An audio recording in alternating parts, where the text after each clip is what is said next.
que estuvieron comprometidos tales datos personales tuyos durante tanto tiempo. Y entonces, por ejemplo, ¿qué datos? Tu nombre, pues bueno, pues ya, dale, ok. Pues solo mi nombre. Ay, pero mira, es que también estuvo tu nombre, tu correo electrónico, tu teléfono y tu dirección. Entonces, estate atento a si ves personas extrañas fuera de tu casa.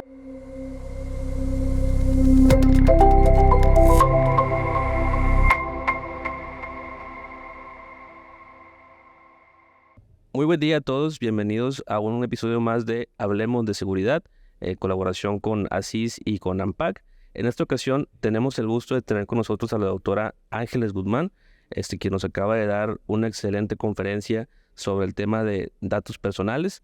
Quiero también presentar a mis compañeros Víctor Cifuentes, a mi compañero Ahmed Melo. Y doctora, ¿le gustaría presentarse con el público? Muchas gracias, Alan. Pues yo soy Ángeles Guzmán, actualmente consejera del Instituto Estatal de Transparencia, Acceso a la Información y Protección de Datos de aquí del estado de Nuevo León y pues bueno, principalmente profesora universitaria de la Universidad Autónoma de Nuevo León y del TEC de Monterrey. He dado clases en otras universidades, pero ahorita son las actuales. En ASIS tenemos ya el gusto de haber escuchado en 2 ocasiones a la doctora. Siempre son temas muy, muy interesantes. El tema de datos personales, la verdad es que yo creo que todos hemos aprendido mucho sobre esto. Y nos gustaría compartir un poco con el público, con la audiencia que tenemos acerca de estos temas. Primero que nada, ¿qué son los datos personales? ¿Qué se considera un dato personal? Mira, un dato personal es toda aquella información que identifica o puede ser identificable a una persona. Y entonces estaríamos hablando de qué tipo de datos, por ejemplo, del nombre, del domicilio, del correo electrónico, del teléfono. Y luego hay una generalidad de datos personales impresionante que pueden ser datos personales de índole laboral, académica, pero luego hay otros dentro de ese mundo de datos personales que se les denominan los datos personales sensibles. Y entonces todos se cuidan por igual, pero los sensibles, que son menos, se cuidan aún más. Entonces su vulneración o la violación de estos datos personales, ¿qué es lo que sucede? Que lleva aparejadas multas más grandes y que su revelación originaría una discriminación. Por eso tienen que tener las medidas de seguridad también mucho más altas. Y estos datos personales sensibles, pues serían, por ejemplo, religión, etnia, raza, opiniones políticas, tendencia, preferencias sexuales, estado de salud pasado, presente, futuro, datos genéticos, biométricos, entre otros. Por ejemplo, todo este tipo de datos, vamos a verlo desde un enfoque digamos, de una empresa, ¿no? De un corporativo, de una empresa. Cuando una persona empieza a laborar, desde que aplica su solicitud de empleo, ya está, digamos, dando muchos de estos datos personales a la empresa. Y supongo que se vuelve la empresa en cierta manera responsable y guardián de esos datos, ¿verdad? Tienes ya una responsabilidad desde el momento que la persona está aplicando, lo contrates o no, porque en la solicitud de empleo viene mucha de esa información. Sí, es importante que cada vez que nosotros tenemos datos personales de, valga la redundancia, de personas, pues los cuidemos y cumplamos con los principios que la ley te dice que debes de cumplir en la normativa, como el de calidad, lealtad, licitud, que fue todos los que vimos ahora, que son 8 principios, el de finalidad, proporcionalidad de la información. Entonces, si como empresas de seguridad ustedes van a contratar a personas, es importante que pidan solo aquella información que se necesita para el trabajo y o para los trámites que ustedes tienen que hacer ante distintas dependencias, porque una pregunta constante en estos desayunos es que a veces piden información que pues ustedes no consideran tan relevante, pero pues que luego para ciertos trámites se los piden. Entonces, al final sí es información que se necesita porque ustedes tienen que hacer esos trámites. Otra cosa es que ustedes no lo consideren relevante, pero ya la autoridad se los está pidiendo. Entonces digamos que ahí no está siendo desproporcionada la información que están solicitando, ¿sí? Otra cosa sería que pidan información adicional a la que les pide la autoridad. Ahora, también podría ser una crítica decir la autoridad está pidiendo información que no requiere, pero pues eso hay que cambiarlo desde la autoridad pues no sé, posiblemente poner una denuncia ante el órgano garante que le corresponde, ya sea federal o local, y decir pues que están pidiendo este dato que al final no se requiere. Yo qué sé, están pidiendo religión, ¿no? Y a lo mejor la religión no se requiere.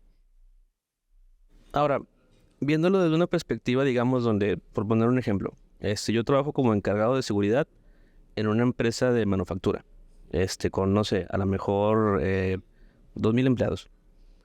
Entonces, para mis sistemas de ingreso, sistemas biométricos, a lo mejor incluso hasta para la nómina, tengo tecnología que a lo mejor toma, no sé, la huella dactilar, a lo mejor el registro de la mano completa, a lo mejor incluso el iris de los ojos en ciertos ramos o en ciertas áreas muy, muy sensibles.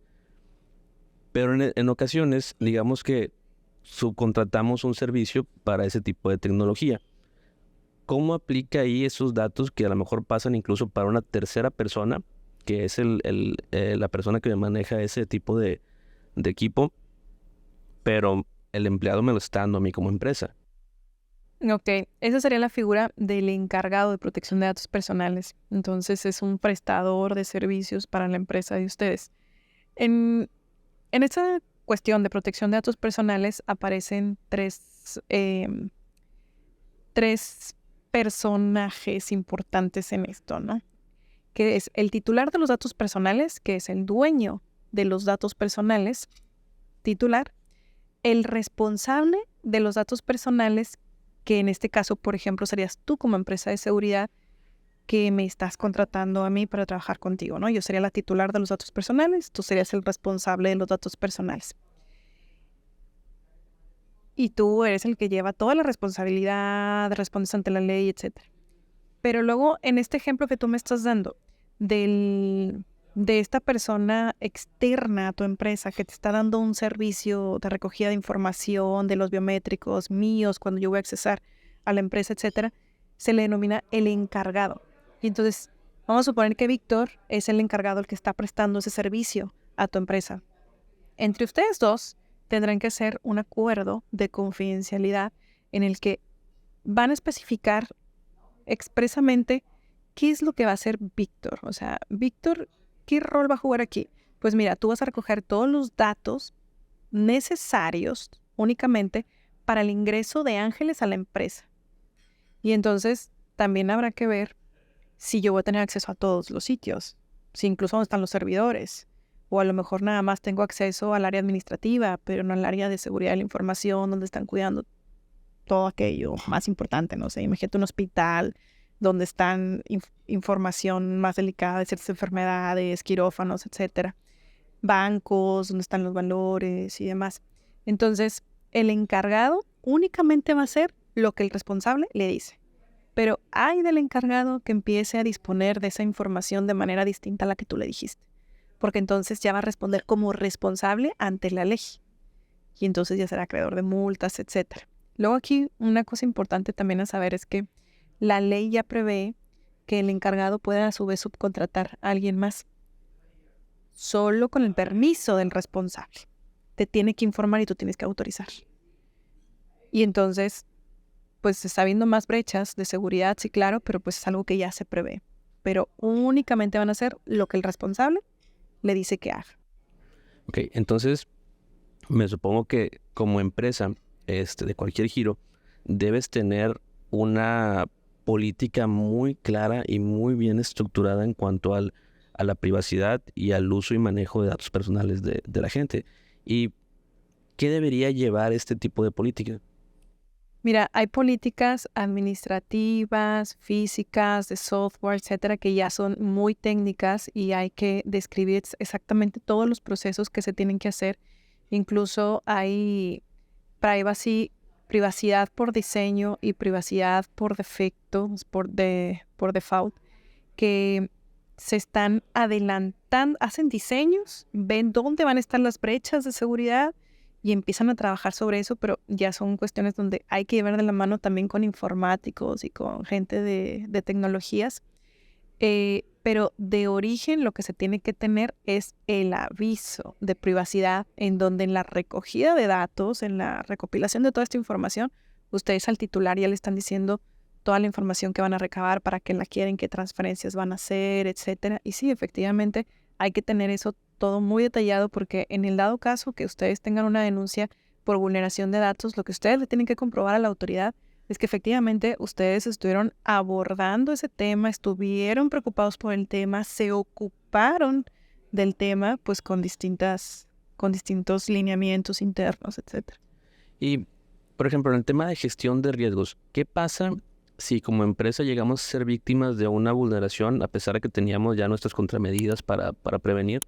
Si llegamos a ser víctimas de una vulneración y nos roban los datos de las personas y hacen un mal uso de ellos, ¿qué tanta responsabilidad recae en nosotros como empresa ante una situación como esa? Sí tienen responsabilidad, pero ustedes tienen que comprobar que efectivamente tuvieron todas las medidas de seguridad necesarias para que no sucediera eso.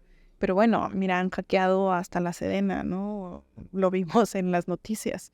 Entonces, al final estamos pues vulnerables a eso, hasta las instituciones más grandes de seguridad y de hackeos incluso que vienen desde el extranjero.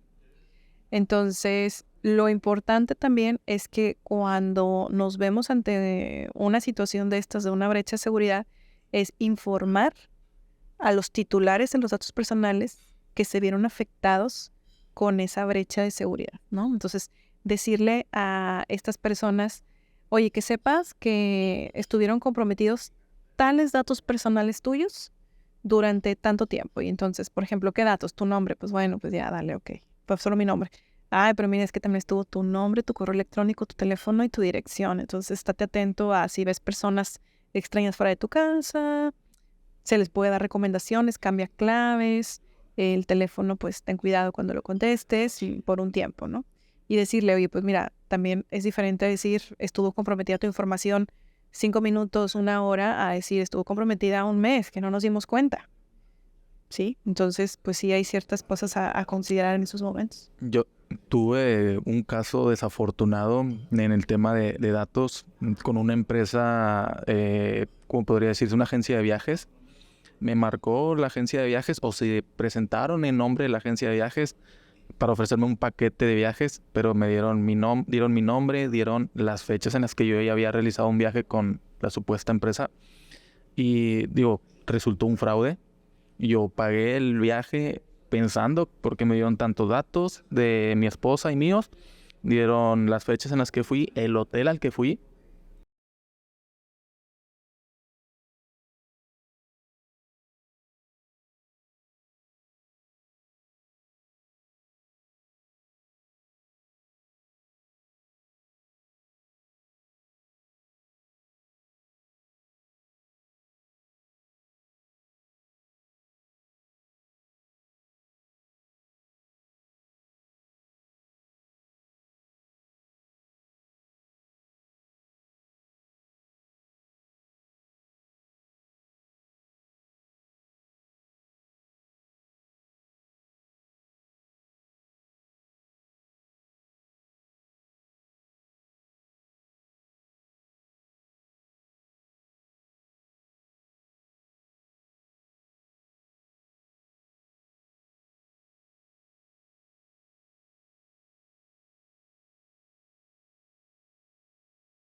es más moderna, es más completa, es más todo.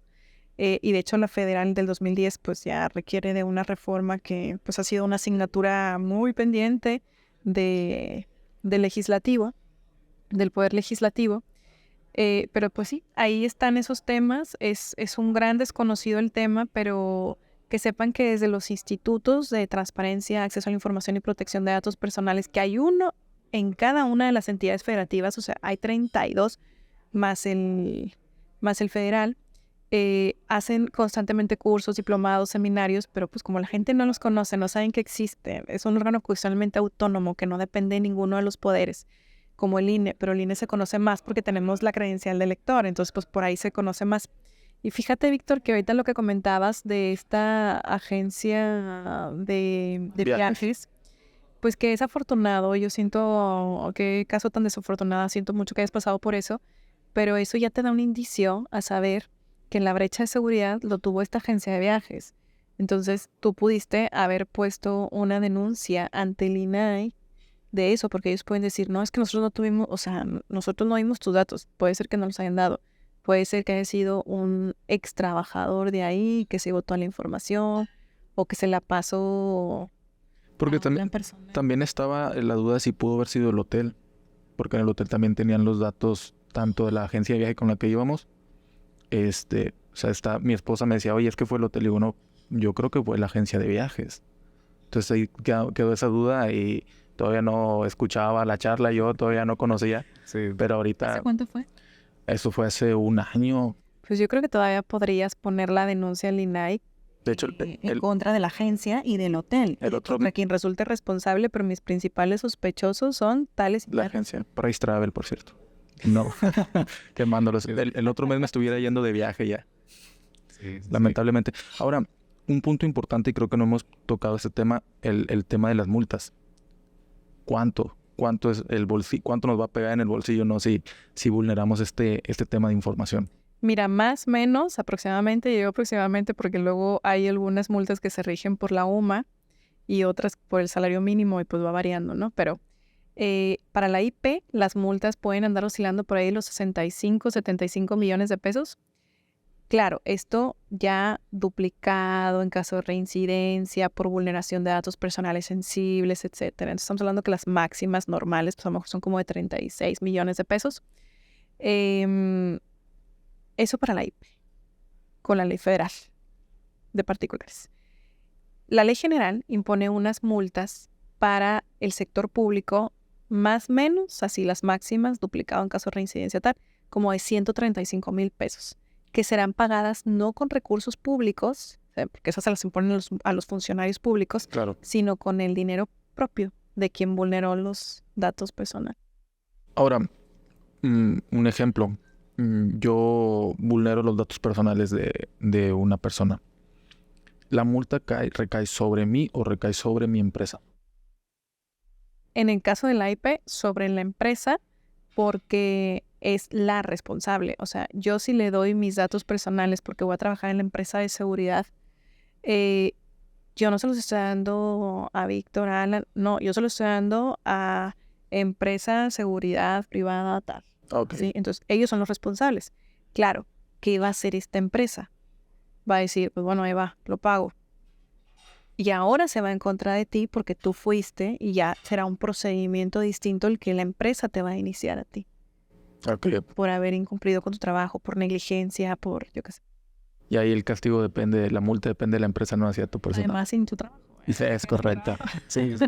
Ahora, algo importante que mencionar, ¿algo de la multa le toca a la persona? Ese es un punto también bien interesante porque de toda esa millonada de la que hablamos, no le toca ni un 5 partido a la mitad, diría mi abuela, a la persona a la que le vulneraron el derecho humano y le dieron pues esta molestia a su privacidad, honor, protección de datos personales. Entonces se va a la tesorería. Ok, entonces hay un punto importante porque entonces muchas personas dirán, ¿cuál es el caso de interponer una denuncia? Por eso se conoce poco este derecho, por eso hay un gran desincentivo a hacer toda la gestión y todo el trámite, por eso hay tan pocos precedentes en México de esto porque además de que la gente no lo conoce, decíamos, hay un dicho popular, un refrán que es santo que no es visto, ¿No se le reza? no se le reza, no es adorado. Santo que no es visto, no es adorado. Exacto. Entonces, derecho que no es conocido, no es ejercido, ¿eh? Entonces, no se conoce el derecho y una vez que lo conoces dices, me voy a aventar ese viacrucis. Porque es un proceso largo, o sea, al final de cuentas. O sea, no es largo como un amparo que ustedes digan que ahí se van como 5, 6, 7, 10 años. O sea, sí es un proceso que te puede llevar a lo mejor unos 4 o 5 meses. Si tú haces una gestión correcta, pues a lo mejor un poco menos. Pero pues sí, estando detrás de él. Y luego para que no te toque nada de dinero, pero bueno, te quedaría la satisfacción de haber dejado un precedente de que multaron a esta agencia de viajes para que las otras pongan atención precisamente. ¿Y qué sucede con esta agencia de viajes? No tiene aviso de privacidad, muy seguramente. No tiene esos protocolos de seguridad de la información. Porque yo siempre lo que en las capacitaciones digo es que también en las bases de datos que tenemos, con toda la información que tenemos, no todos tienen que tener acceso a ella. Yo recuerdo cuando empezaban estos temas en el banco, cualquier persona del banco podía revisar todas las cuentas que quisieran. Era una duda que me surgió hace un momento. Una empresa, digamos, banco, empresa de seguridad X, ¿qué tanta información de nosotros puede tener o debería de tener realmente? La necesaria para cumplir con la finalidad como uno de los principios y que sea proporcional a la finalidad. O sea, no pidas datos excesivos y entonces hay que ver también si la persona de recepción también va a tener acceso a toda la base de datos que tienes de una persona. Pues no, porque esa persona únicamente necesita saber el nombre. Entonces también hay que tener como seccionada la información y decir, ¿tú te encargas de esto? Ah, pues tú nada más vas a ver estos datos personales. Ah, ¿tú eres de recursos humanos? Pues no, tú tienes que ver como que seguro, salud, parientes, beneficiarios, etcétera. Ah, ¿tú estás en otra área y tú no tienes que tener acceso a nada?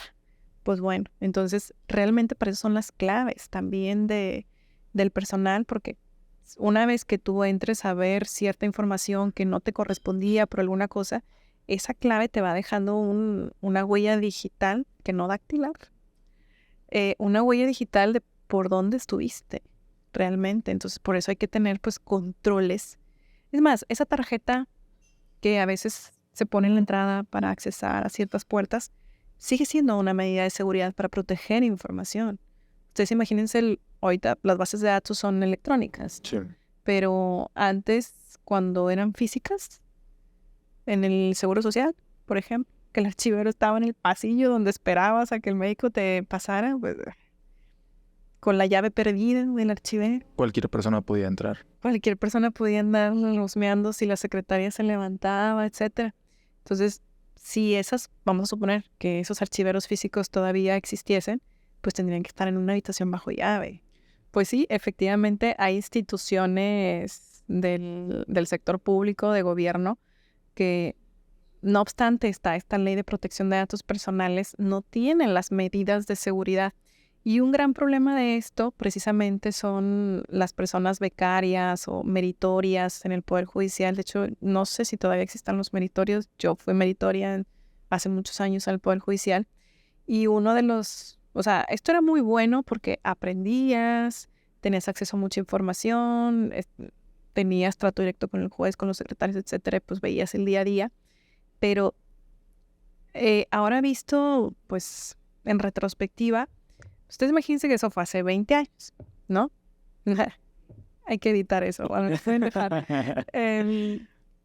Pues todavía no estaba esta ley de protección de datos personales. Pero ustedes imagínense esas figuras de los becarios en instituciones donde se llevan expedientes judiciales, penales, por ejemplo, donde tienes acceso a archivos que no deben de tener acceso, donde aparte están personas que no tienen ninguna relación contractual, laboral con la institución, o sea, no tienen ningún compromiso. Yo creo que esas personas podían haber arrancado páginas, haber desaparecido expedientes y ahora quién le finca responsabilidades. Claro, hoy en día, por ejemplo, el Poder Judicial tiene expedientes electrónicos, entonces aunque se perdiera físicamente, estaría de manera electrónica y creo que ese ha sido un gran avance de la justicia tecnológicamente hablando. Desconozco si todos los poderes judiciales de México tienen ese sistema. Sí creo que nosotros fuimos de los primeros estados que entramos con hacer el expediente electrónico. Cuando venían los españoles decían que era una figura muy interesante, esa del meritorio, pues porque te ayudaba, aprendía, como que todos salían ganando. Pero claro, quien tiene ese tipo de normativas tienes que definir exactamente en dónde va a estar esa persona del servicio social, cuáles van a ser sus funciones, a qué va a tener acceso y cuidar pues precisamente los datos personales. O sea, incluso si ustedes imagínense que fuera una institución de seguridad, ¿no? De seguridad pública.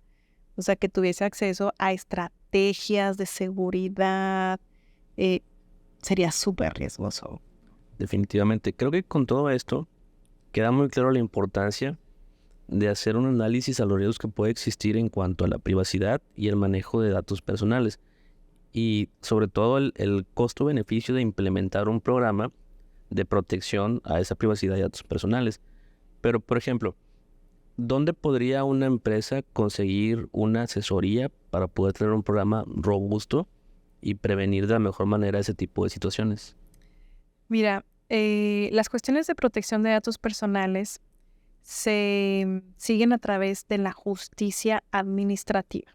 Entonces, para ello está el INAI y los órganos de transparencia y protección de datos personales de cada una de las entidades federativas o de los estados de México, ¿no? Como los conocemos.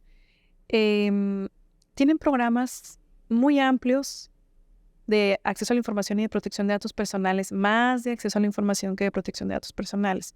Porque también algo muy cierto es que muy pocas personas están muy especializadas en la materia.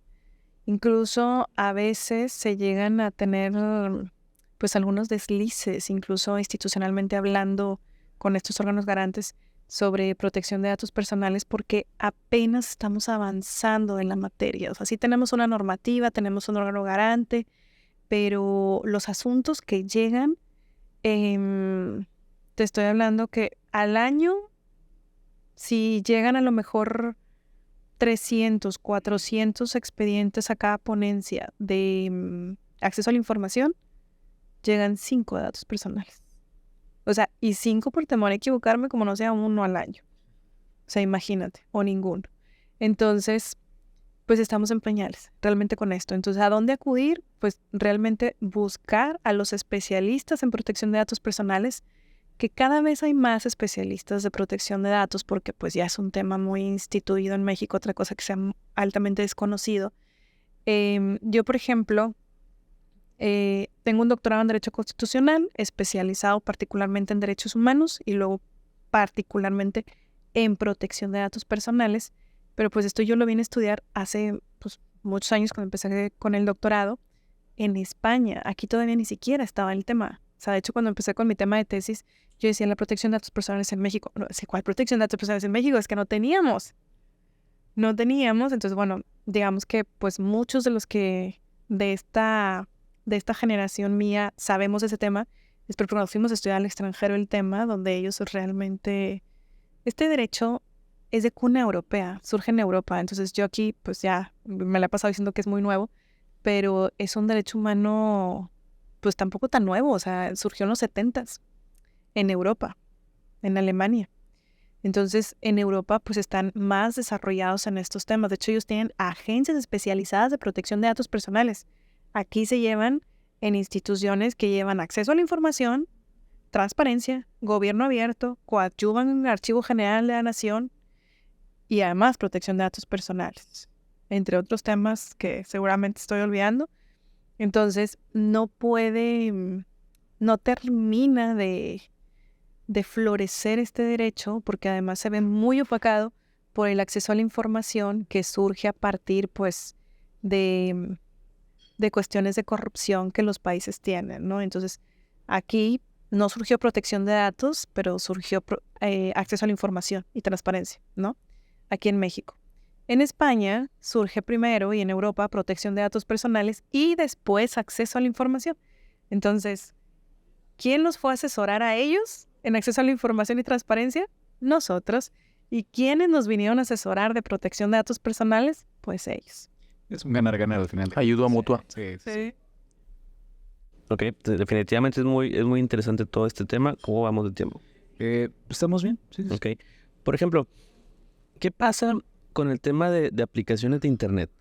O sea, que a lo mejor yo doy mis datos y mi consentimiento para el uso de esos datos, a lo mejor hasta sin leer, para descargar una aplicación, para hacer una cuenta en alguna aplicación, y a lo mejor es una aplicación con sede en otro país.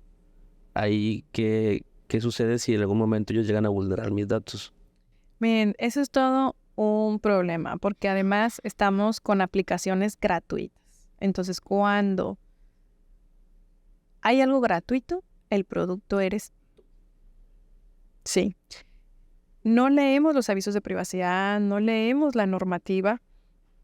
Entonces somos los principales responsables. Y ahí de verdad es un lío, porque justo lo que dices, no tienen la sede en México. Entonces, ¿con qué normativa se rigen? Hay que ver, si está en Europa, pues en Europa tiene el Reglamento Europeo de Protección de Datos Personales, que es lo más in y de moda del mundo. Si está aquí en México, pues tenemos una normativa. Pero y si no, pues nos vemos en un lío. Fíjate que, hablando de estos temas, hace algunos años hubo un estudiante alemán que estaba haciendo su tesis en Estados Unidos. Y entonces, de estos temas, ¿no? De maestría. Le pregunta a Facebook, le hace una solicitud ARCO específicamente del derecho de acceso. Los derechos ARCO, pues es acceso, rectificación, cancelación y oposición, ¿no? Dentro del derecho a la protección de los datos personales. Luego por ahí también está el de portabilidad que hace rato hablamos en el desayuno, no en el podcast. Y entonces, ¿quién le contesta a Facebook? Mira tú, toda la información que quieres, ahí está, en tu página de Facebook. Entonces, al final, no le dieron continuidad a ese acceso. Y entonces, pues así el chico, siendo un ciudadano alemán en Estados Unidos, pues empieza a hacer lo conducente ante el Tribunal Europeo de Derechos Humanos. Y el Tribunal Europeo de Derechos Humanos lo que le termina diciendo a Facebook es, él dice, no, pero pues es que yo no estoy en Europa, en Alemania, yo estoy en Estados Unidos y pues a ver. Y entonces lo que decide el Tribunal Europeo es, sí, pero tú prestas servicios en mi territorio, a mi gente. Entonces, cuando suceda eso, tú le vas a tener que le vas a tener que respetar sus derechos a la población en nuestro territorio. Y entonces era bien curioso. Yo ahora es que ya estoy como más alejada de las redes sociales del uso, pero cuando estaba ese tema, yo recuerdo perfecto haber estado estudiando en España y tener ese icono que decía acceso a tus datos o algo así, el caso es que tú te puedes descargar toda la información. Pero cuando venía de vacaciones en Navidad a México, desaparecía ese botón, porque efectivamente Facebook tenía una programación muy distinta en Europa a México, ¿no? Entonces, también con estos temas, recuerdo el tema del derecho al olvido. ¿No lo has escuchado? Yo desconozco. Del derecho al olvido. El derecho al olvido, que siempre me quedo con el pendiente de contárselos cuando vengo a estas charlas. Surge en España con un profesor de secundaria que en sus tiempos de juventud pues había hecho aguas en la vía pública, ¿sí? Entonces, ¿qué es hacer aguas en la vía pública? Pues bien, orinar en la vía pública, ¿no? Ustedes ven esta cuestión de, se va a caer aguas, ¿verdad? Claro. Pues aguas, cuidado, porque pues antes de los balcones tiraban las aguas Sí. y tenían que gritar aguas, o sea, cuidado, quítate porque te van a caer, ¿no? Y entonces, pues salió en el boletín de la municipalidad como multado por haber hecho aguas en la vía pública.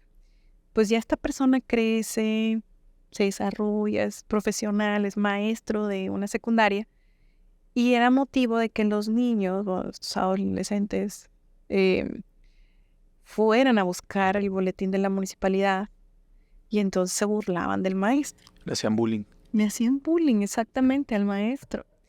Y entonces, pues él decía, pero es que yo no soy esa persona. Y entonces, ¿qué pasa? Que eso ahorita pasa mucho con las generaciones nuevas porque no tuvieron la conciencia de saber que iban a publicar en Facebook y han publicado de todo y más, ¿no? Lamentablemente.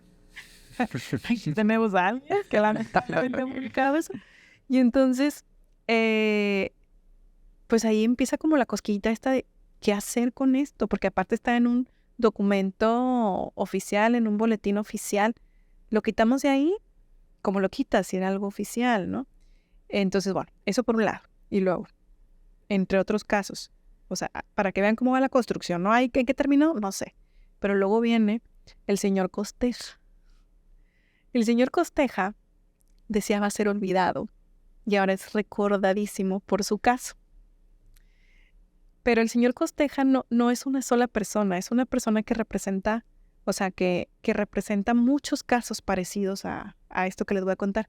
El señor Costeja, cuando pedía trabajo, lo googleaban en redes sociales, en internet, y resultaba moroso en sus pagos de una hipoteca. Y entonces no le daban trabajo y pues se veía muy afectado de esas cosas, no sé, salió en un periódico o algo así. Y el caso es que el señor Costeja también decía, pues que yo ya pagué y sigo saliendo, o sea, ¿en qué momento ya no voy a aparecer? Y entonces se queja con Google y le dice Google, pero a mí, ¿qué me cuentas? Yo no puse esa información ahí, yo soy un motor de búsqueda. Pero si está en un periódico de circulación, pues el periódico lo subió. Si está en un boletín oficial, pues está en el boletín oficial, quien administra el boletín, como decía, el diario oficial de la Federación, ¿no? Allá en España. Y entonces, Google dice, yo no tengo problema. Bueno, pues ya, llega a los tribunales europeos y lo que dice el tribunal es, bueno, sí, Google, tú no eres responsable de esto. No se puede borrar esa información del DOF, por ejemplo, del boletín oficial del Estado, del diario oficial o del boletín de la municipalidad, pero tú sí eres responsable de la indexación de la información. Esa es la clave. Indexación de la información, y eso tú sí puedes hacer, desindexar la información. ¿Y eso qué quiere decir? Pues romper el vínculo de esta persona que te lleva a eso. Y entre otros casos también un día apareció una deportista que le habían hecho un antidoping para una carrera, algo, y el caso es que no lo pasó.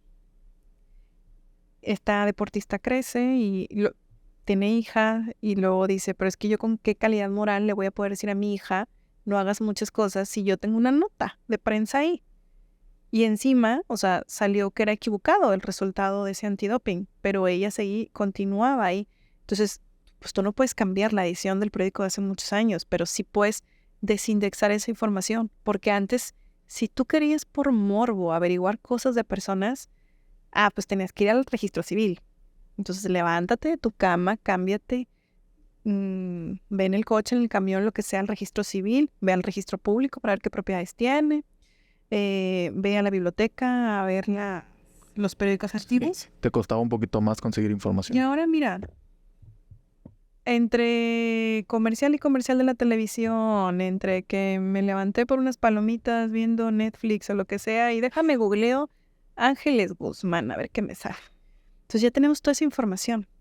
Bueno, finalmente, pues Google sí, al promover eso, sí le dijeron que tenía que desindexar la información.